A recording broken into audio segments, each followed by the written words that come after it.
and today I'm here for 7 on Sunday.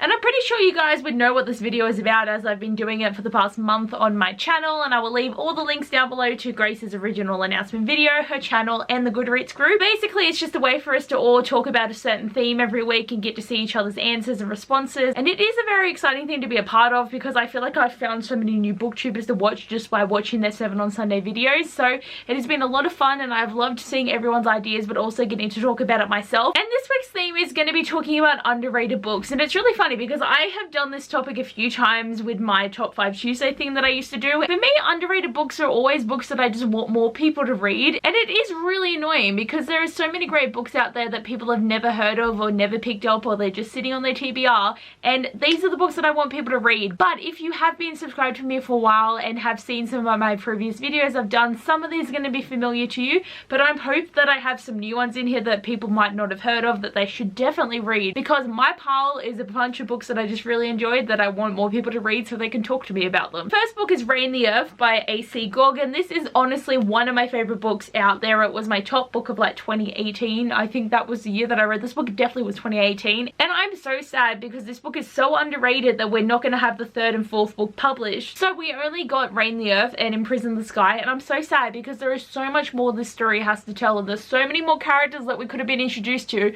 but it was canned and I am so sad. Basically in this book, Shalia is our main character, and her people and a rival kingdom have been fighting for a very long time, but Shalia is willing to trade her freedom for the safety of her family and her people by going into an arranged marriage with the king of the other people. So she leaves everything she's ever known to go live with this new guy, and he is a complete arsehole. Just so you know, he is a complete arsehole, this guy. He is awful. But when she gets to the new kingdom, she's found out that elemental magic has been outlawed, but she actually has the power to use earth, so she's got to hide her magic, deal with her shitty husband, and just find a way that all the people can live in peace and it can be good. So it is a really interesting book, and it's got all the elements that I love because elemental magic is one of my favorite things, but also books that have kingdoms and royalty in them I really dig, and I just really enjoyed this book. And it was so great too to read the second one, but it was about a different character, and it was just, they're really good. Like, I hope you can tell how much I love these books. Next is Tell Them Wind and Fire by Sarah Reese Brendan, and honestly it has been a hot minute since I've mentioned this book, and probably the reason for that is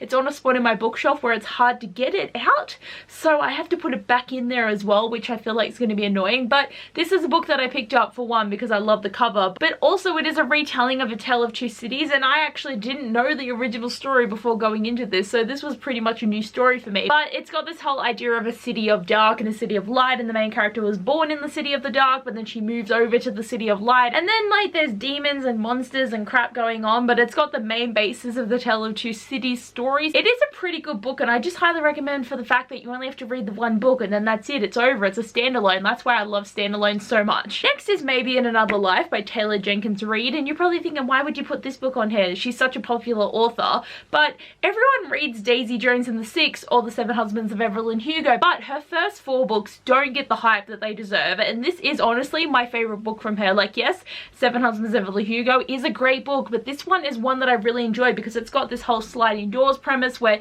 she makes one decision and then we see both of the outcomes play out, and it's so good. And honestly, there is one of my favorite male guy characters in this book, and I appreciate him so much. But I just want more people in general to talk about the first 4 books that she's wrote, and I've read all of them, and like, none of them bad. They're all really good, and I enjoyed all the plots in all the books, and I just want more people to read them instead of just saying, yeah, I've read Seven Husbands of Evelyn Hugo. But there are seriously 5 other books of hers that you can read, and then you can be caught up, and then we're all waiting anxiously for her to write new books. Next is Romanov by Nadine Brandes, and this is a book that I have read more recently, and I'm honestly just putting it on this list because I do want more people to read this. I want more recognition for this book because it was really fun. It's an Anastasia retelling, and it was really good, and I honestly highly recommend listening to the audiobook because they have like the full Russian voices, and it just makes you feel like you're really in the story. But this book is about Nastya, and she's with her family, obviously the Romanovs, and they're kind of on house arrest, and they've just got to deal with all the Bolshevik soldiers, and there is like like magic and all this fun stuff. Like, it's really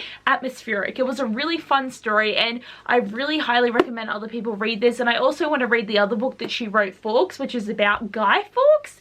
I think that's the character. I don't know too much about it, but there's something about him turning into stone. So she just writes really interesting stories about stuff that's like in history, so that they're retellings of kind of like the historic events that actually happened. But I do really enjoy this, and again, recommend the audiobook. Next, I want to talk about Take 3 Girls by Kath Crowley, Simone Howell, and Fiona Wood. This is a book that I highly detested reading because it sounded like it was going to be so boring before I read it, but then I picked it up because Sasha made me read it for a readathon, even though I thank you so much for making me read it, and I absolutely loved it. It felt so Aussie to me, and I was really appreciated reading that part of the story as well, but it also really delved into the topic of what it's like to go to school and what girls go through. And like, I feel like this is a really good coming of age story for so many people because it goes through so many key details. So in this book, there is this website called PSST, and it's a topics website that just gossips and lies about all the girls in this school, and they start up this well-being program to like kind of overcome the bullying. And the three main girls have never been friends, have all been in different friends groups and all this, but then they get grouped up in